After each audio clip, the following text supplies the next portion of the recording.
नमस्कार, कृषक र कृषि अनुसन्धान कार्यक्रममा स्वागत छ। म दुर्गा भट्ट। कृषि अनुसन्धान परिषद नार्कको सहकार्यमा किसानको खेतबारीमै पुगेर बाली नालीबारे सही सूचना दिने, बाली लगाउने तरिकाबारे जानकारी दिन सम्बन्धित विज्ञसँगको प्रत्यक्ष संवाद मार्फत किसानका समस्या समाधान गर्ने यो कार्यक्रमको उद्देश्य हो। कृषकलाई आधुनिक प्रविधि प्रयोगसँग जोड्न र कृषिलाई थप यान्त्रिकरणमा रूपान्तरण गर्न कृषक र कृषि अनुसन्धान कार्यक्रमले जोड दिँदै आएको छ। आज हामी गोलभेडा खेतीको बारेमा कार्यक्रम तयार पारेका छौँ। ललितपुरको टिकाथली स्थित कृषि विकास बहुउद्देश्यीय सहकारी संस्था मार्फत सञ्चालित कृषि परियोजनाले करिब 150 रोपनी क्षेत्रफलमा व्यावसायिक तरकारी खेती गर्दै आएको छ। कृषि परियोजनाले के कसरी व्यावसायिक तरकारी खेती गर्दैछ त? परियोजनामै पुगेर तयार पारिएको यो रिपोर्ट हेरौँ।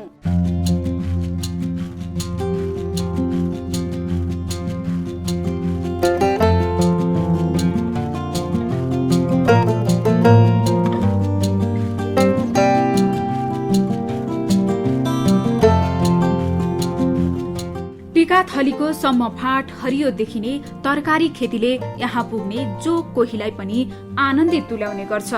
छिटफुट बस्ती वरिपरि तरकारीले गाउँ घेरेको तथा हरियाली देखिन्छ। 200 रोपनीमा गरिएको तरकारी खेतीलाई नेपाल सरकारको असल कृषि परियोजना ग्यापको मापदण्ड अनुरूप सञ्चालन गरिएको छ। स्थानीय मानिसहरूको जमिन भाडामा लिएर यो कृषि परियोजना सञ्चालित छ। साथै भाडामा लिएर सञ्चालन गरिएको कृषि परियोजनामा त्यहीका स्थानीयले रोजगारी समेत पाएका छन्। कृषि विकास बहुउद्देश्यीय सहकारी संस्था मार्फत सञ्चालनमा रहेको कृषि परियोजनाले आर्थिक जीवन समृद्ध गराउनतर्फ परिचालित छ। सहकारी संस्था मार्फत सञ्चालित यस परियोजनाले मुख्य रूपमा कृषिजन्य तरकारीहरूको उत्पादन विषादी रहित बनाउने उद्देश्य लिएको छ। विषादी रहित बनाउने उद्देश्य अनुरूप सम्भव भएसम्म परियोजनाले प्राङ्गारिक मल तथा जैविक विषादी प्रयोगमा जोड दिँदै आएको छ। यस संस्थाले व्यावसायिक तरकारी सहित करिब 50 रोपनीमा गाई फार्म पनि सञ्चालन गरेको छ। गाई फार्ममा अहिले करिब 70 गाई पालिँदै आएको छ, जसमा स्थानीय प्रजातिका गाईमा जर्सी गाईको ब्रिड गरेर गाईको प्रजाति विभाजन गरिएको छ। गाईहरूको आहारको लागि स्थानीय स्तरमै उत्पादन भएका दाना र फार्ममै उम्रेको हरियो घाँसपात जन्ने खाद्य पदार्थको प्रयोग हुँदै आएको छ। यो दाना तथा हरियो घाँसपातले गाईको स्वास्थ्यमा रोग नलाग्ने र दूध उत्पादन पनि राम्रो हुने परियोजनाले जनाएको छ। यहाँ उत्पादन हुने तरकारीमा पनि यसै फार्ममा रहेका गाईबाट आएको गोबर मलको प्रयोग गर्ने गरिएको छ। यस कृषि परियोजनाले उत्पादित कृषि उपज कृषि फ्रेसको नामबाट बिक्री गर्दै आएको छ। सम्म परेको फाँटमा बन्दा, काउली, मुला, भण्टा लगायत तरकारी लगाएका छन् भने टनेल प्लास्टिकको घरभित्र गोलभेडा, बोडी, घिउसिमी, अकबरे, डल्ले खुर्सानी लगाएका छन्। यस परियोजनाले 12 मास तरकारी खेती गरेर आमदानी गर्ने गरेको छ। परियोजनाले सिजन अनुसारका तरकारी तथा बेमौसमी तरकारी खेती पनि गर्दै आएको छ। परियोजनाले बिचौलियाको मारमा नपरोस् भनेर उपत्यकाका विभिन्न स्थानमा बिक्री केन्द्रको स्थापना गरेको छ। आफ्ना बिक्री केन्द्रसम्म उत्पादित तरकारी पुर्याउन संस्थामै ग्रेडिङ र प्याकेजिङ गर्दै आएको छ।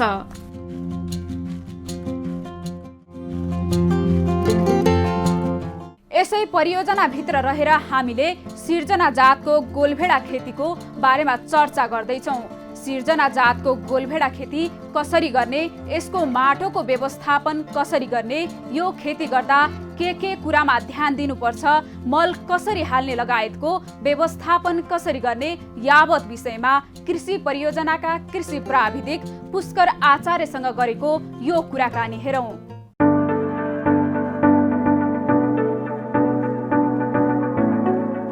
यो जुन अहिले हामीले लगाइराखेको छ को गोलभेडा छ, यो चाहिँ नार्क बागवानी अनुसन्धान महाशाखाबाट चाहिँ निकालिएको पहिलो हाइब्रिड गोलभेडामा पहिलो हाइब्रिड सिर्जना जातको चाहिँ गोलभेडाहरू हो।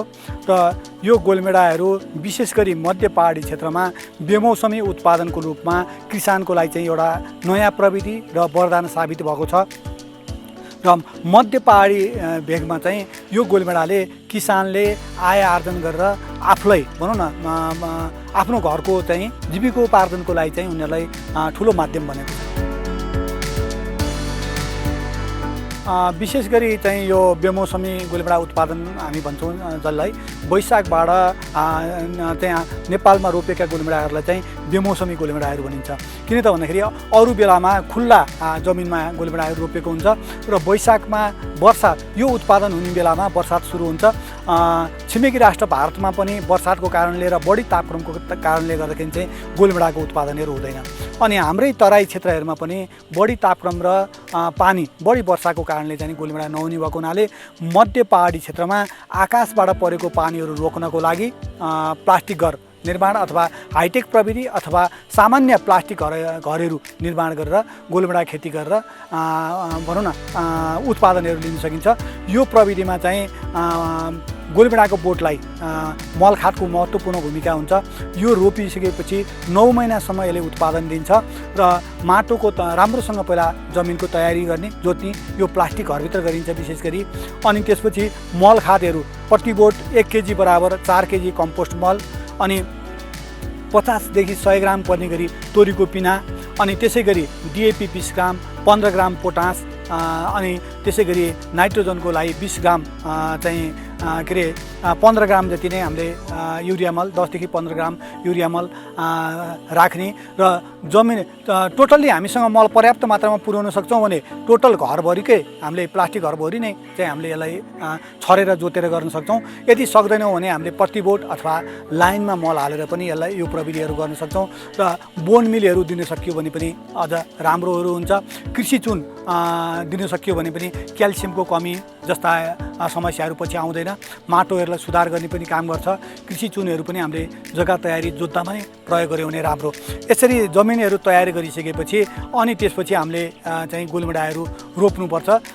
मल खाद जमिन तयारी सबै भइसकेपछि कम्तीमा पनि मल खाद दिएको 15 देखि 20 दिनपछि मात्रै हामीले गोलभेडाहरू सार्यौँ भने राम्रो हुन्छ।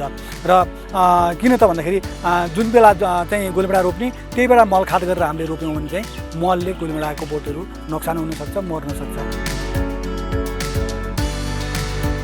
आकाशबाट परेको पानीले पनि हामीले गोलभेडाको बोटमा पर्न दिनु भएन। बाहिरबाट आएको बगेर आएको पानीलाई पनि हामीले गोलभेडाको बोटमा गोलभेडा रोपेका प्लास्टिक घरहरू टनेलाहरूमा नपर्ने गरी चाहिँ हामीले जमिनको तयारी गर्नुपर्छ। अनि प्रति बोट 70 सेन्टिमिटर चाहिँ बोट टु बोट। यसको के हो त भन्दाखेरि यो जापानिज टेक्नोलोजी हो। यदि हामीले एउटा मात्रै ब्रान्च राख्ने एउटा मात्रै हाँगो राख्ने हो भनेदेखि चाहिँ हामीले 25-25मा रोप्ने अनि दुईवटा हाँगा छोड्ने हो भने 50-50मा रोप्ने अनि यदि हामीले चाहिँ 3टा हाँगा छोड्ने हो भने 75मा रोप्ने अनि यदि हामीले 4टा हाँगा छोड्ने हो भने 1 मिटरमा रोप्ने। कति फरकमा रोप्ने भन्दाखेरि चाहिँ मैले कति टाढा र फरक पारेर रोप्छु भन्ने कुराहरू मा चाहिँ ध्यान दिनुपर्छ।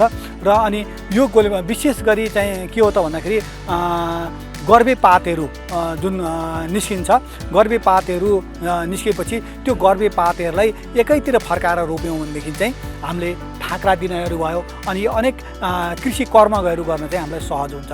फल टिप्न, ठाक्रा दिन, बिरुवालाई चाहिने खाद्य तत्त्वहरू स्प्रे गर्नलाई सहज हुन्छ।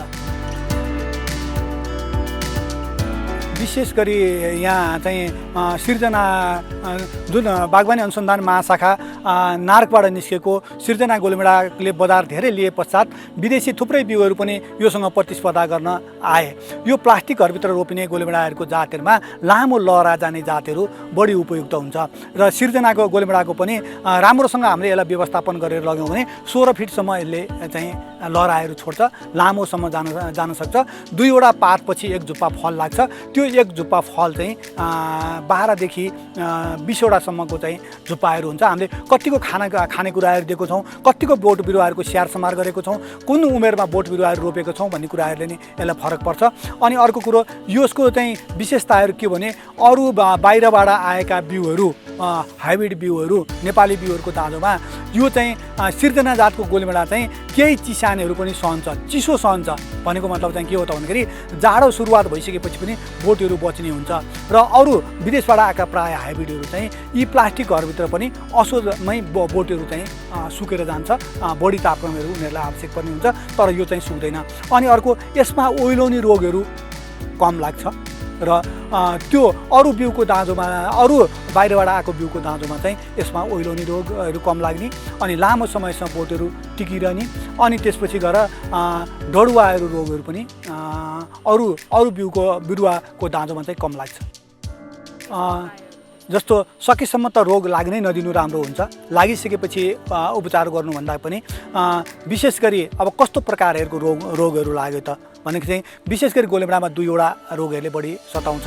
एउटा भनेको चाहिँ नि अर्ली ब्लाइट, एउटा लेट ब्लाइट, अगौटे डढुवा र पछौटे डढुवा हो।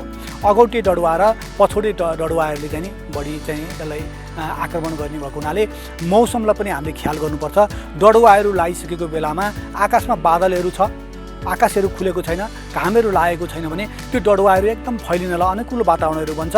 एकै दिनमा टोटल्ली प्लास्टिक घरभित्रको गोलेमडाहरू हाम्रो रोपनी गोलेमडाहरू 7 दिनमा सबै हाम्रा सिद्धिन सक्छन्।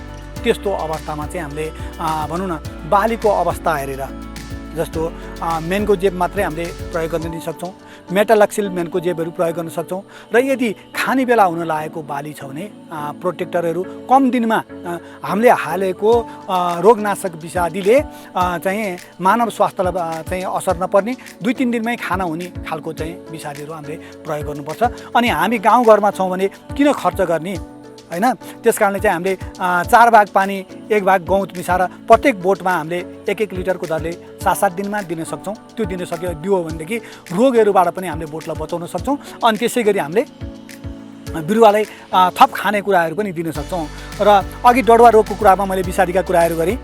त्यसै गरी हामीले अरू अर्ग्यानिक रोगनाशक विषादीहरू पनि हामीले बजारमा पाउँछौँ। हामीले यदि अर्ग्यानिकै खेती गरेका छौँ भने हामीले त्यो पनि प्रयोग गर्न सक्छौँ। र हामीले घरयासी रूपमा हामीले खेती गरेको छौँ भने पनि पाकेको गोबर मललाई एउटा बोरामा अथवा पुरानो तकियाको खोलमा त्यो गोबर मलहरू राख्ने र त्यसलाई एउटा बाटाको पानीमा भिजाउने र जुन एउटा कालो झोल निस्किन्छ त्यो कालो झोल चाहिँ हामीले डढुवा रोगनाशक विषादीको रूपमा पनि हामीले प्रयोग गर्न सक्छौँ। अर्को प्रविधि भनेको चाहिँ हामीले मकैको पिठो, चनाको पिठोलाई पनि गर्छौँ। 5 लिटर पानी बराबर हामीले चाहिँ 200 ग्राम चनाको पिठो अथवा मकैको पिठोलाई एउटा कपडामा पोको पारेर हामीले 5 लिटर पानीमा डुबाउँछौँ र त्यो दुध जस्तो झोल आएको हुन्छ। भोलिपल्ट त्यो दुध जस्तो झोललाई चाहिँ हामीले डढुवा रोगको चाहिँ रोगनाशक एउटा विषादीको रूपमा बोटहरूमा पातमा स्प्रे गरेर त्यो रोगहरूलाई पनि हामीले कन्ट्रोल गर्न सक्छौँ।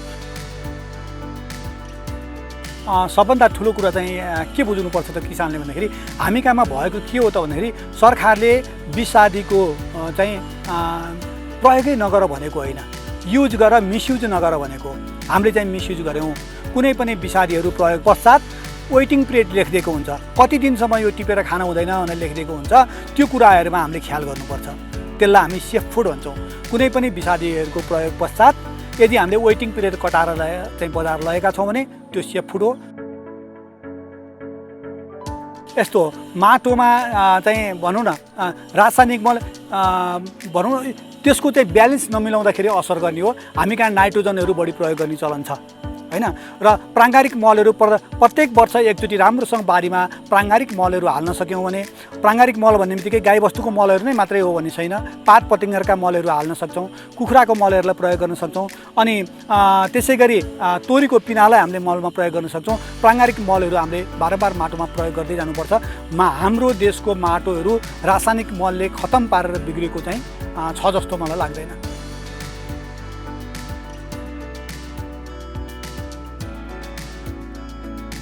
यहाँहरूले खेतीपाती प्रविधि सम्बन्धी कुराहरू थुप्रै कुराहरू चाहिँ मसँग जिज्ञासा राख्नुभयो। त्यसमा मैले भन्न चाहिँ एउटा समग्र कृषक वर्गहरूलाई के भन्न चाहन्छु भने अहिले हरेकको हातमा मोबाइल छ। त्यो मोबाइलमा चाहिँ कृषि अनुदान परिषदको एप डाउनलोड गर्नुहोस्। तपाईँले चाहिँ गर्न लागेको खेतीमा के मलको मात्रा कति हाल्ने, विषादी त्यो कुन रोग लाग्यो, कस्तो चाहिँ आयो, त्यसमा के प्रयोग गर्ने भने त्यसैमा अपडेट हुन्छ।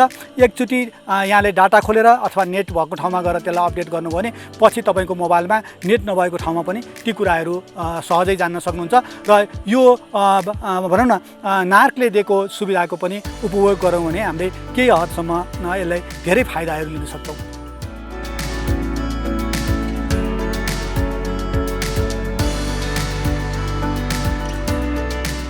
सिर्जना जातको गोलभेडा माथिको मुना र काण्ड बढ्दै जाने प्रवृत्तिको हुन्छ। पातहरू निस्कदै जाने र बिरुवा नटुङ्गिने किसिमले बढ्दछ। प्राय हरेक 3 पातको अन्तरमा फूलको झुप्पा लाग्दछ। तलको फल टिपिसक्दा पनि माथिको फल लाग्दै जान्छ। बेर्ना सारेको 75 देखि 80 दिनको अन्तरमा फल लाग्दछ। औसत प्रतिबोट 25 झुप्पा फल्ने यो गोलभेडा प्रतिबोट बाहिर 4 देखि 5 केजी त टनेलमा राम्रो व्यवस्थापन गर्न सक्दा 10 देखि 12 केजीसम्म फलाउन सकिन्छ। यो जातको गोलभेडा खेती गर्ने किसानलाई राम्रो आम्दानी दिने गर्दछ। सिर्जना जातको गोलभेडा मध्य पहाड र तराईका उर्वर तथा सिंचित क्षेत्रहरूमा व्यावसायिक रूपमा खेती गर्न सकिन्छ। हवस् त कृषक र कृषि अनुसन्धान कार्यक्रम आजलाई यति। अर्को हप्ता नयाँ विषय वस्तुका साथ पुनः उपस्थित हुने नै छौं। त्यतिन्जेलसम्मका लागि बिदा दिनुहोस्। नमस्कार।